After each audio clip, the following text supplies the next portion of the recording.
look at the another application of Avogadro's law.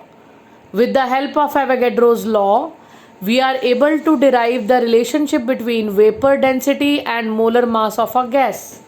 We have any gas और उस gas का molar mass और density के बीच में we are able to derive the relationship. तो look how we can derive the relationship between the to.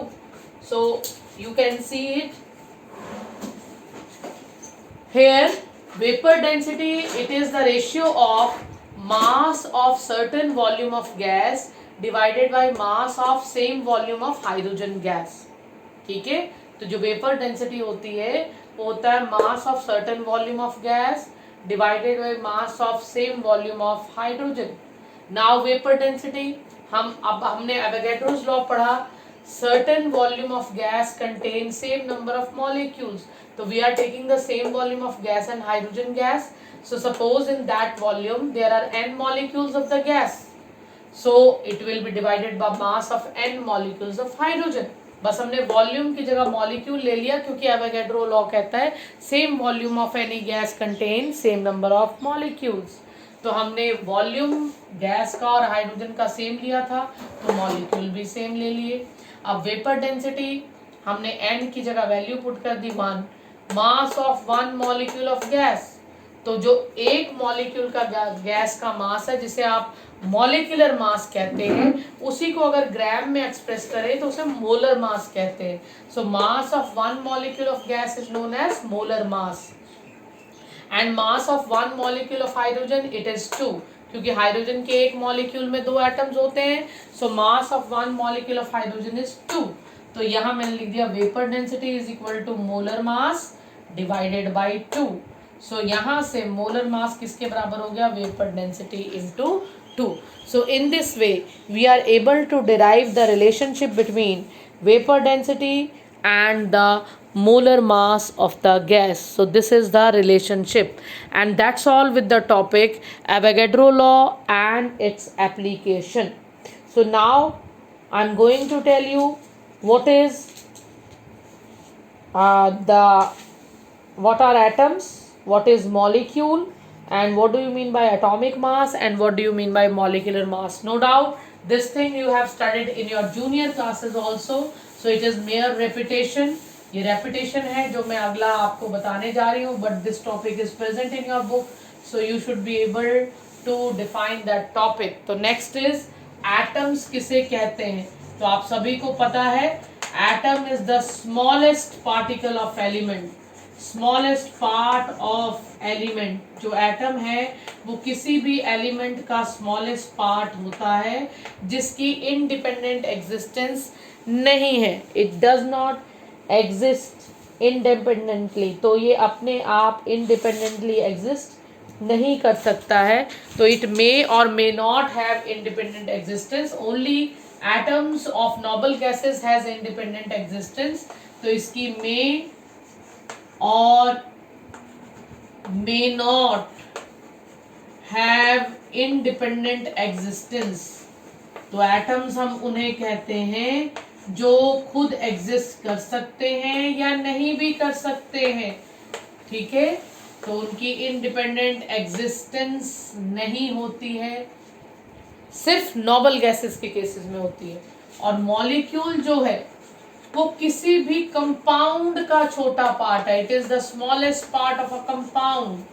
Smallest part of compound. Atom element का smallest part है और मॉलिक्यूल किसी भी कंपाउंड का छोटा पार्ट है. It is the smallest part of compound and it has independent existence. उसकी independent existence है, वो खुद एग्जिस्ट कर सकता है. तो इट हैज इंडिपेंडेंट एग्जिस्टेंस. उसे आप मॉलिक्यूल कहते हैं. अब मॉलिक्यूल 2 तरह के होते हैं, आप 9th क्लास में पढ़ चुके हैं.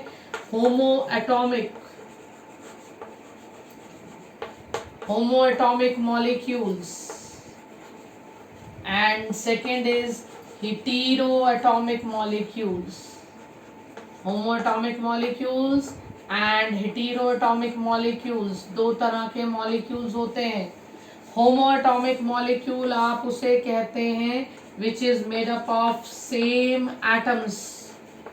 जो मॉलिक्यूल सेम एटम्स का बना हो, जैसे O2 सेम 2 ऑक्सीजन एटम का बना है, F2 same 2 oxygen 2 fluorine atom का बना है, ओजोन सेम 3 ऑक्सीजन एटम का बना है, phosphorus P4 it is made up of same 4 phosphorus atom, sulphur S8 it is made up of same 8 sulfur atoms. तो such a molecule which are made up of same atoms of the element उन्हें आप homoatomic molecules कहते हैं. They are called homoatomic molecules.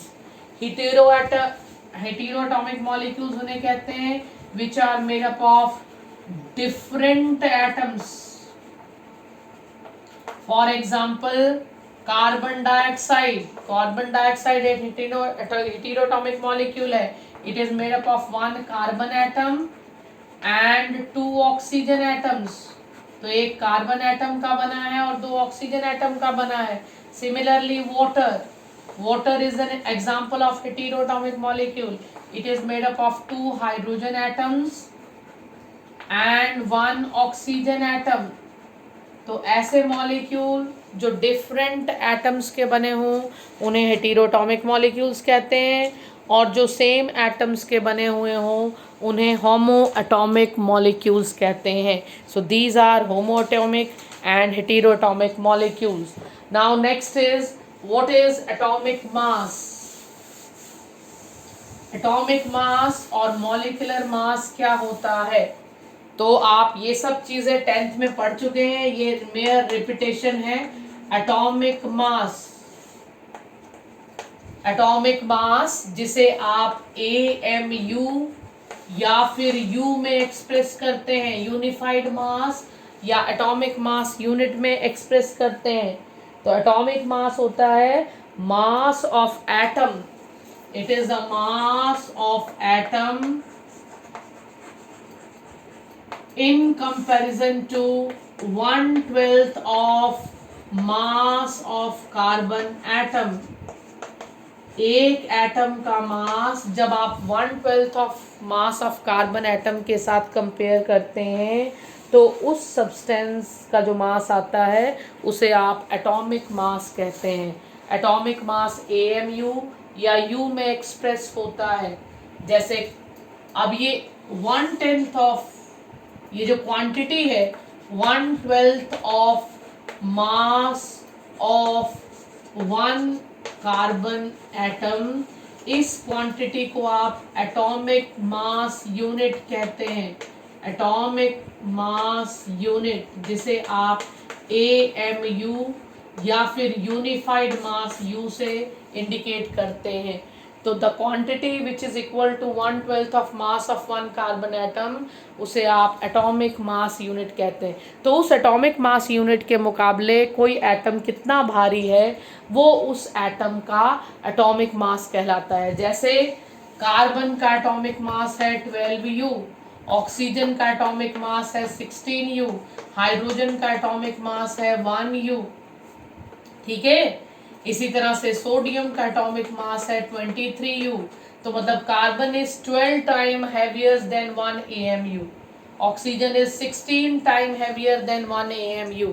तो 1 AMU is the quantity which is equal to 1/12 of the mass of carbon atom, और उसके मुकाबले कोई भी एटम कितना भारी है वो उस एटम का एटॉमिक मास होता है. तो this is atomic mass. Similarly you will have molecular mass. Molecular mass, तो मॉलिक्यूलर मास क्या होता है.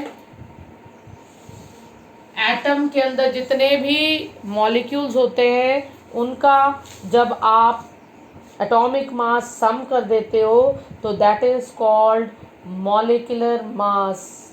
उसे आप मॉलिक्यूलर मास कहते हो. ठीक है. तो मॉलिक्यूलर मास आपने निकालना सीखा था. जैसे मैं एक एग्जांपल दे रही हूँ. जैसे आपको मीथेन का मॉलिक्यूलर मास निकालना है तो you need the mass of carbon 12, hydrogen का मास होता है 1 into 4. तो molecular mass of methane is 16U. Similarly अगर आपको कार्बन डाइऑक्साइड का मास निकालना है तो कार्बन का एटॉमिक मास 12 और ऑक्सीजन का एटॉमिक मास 16 इंटू 2, क्योंकि 2 ऑक्सीजन है तो it comes out to be 44U और 44 AMU। तो इसे कहते हैं एटॉमिक मास और इसे कहते हैं मॉलिक्यूलर मास। तो कल हम ऑनलाइन क्लास में इससे आगे कंटिन्यू करेंगे। So thank you children, stay safe, stay healthy.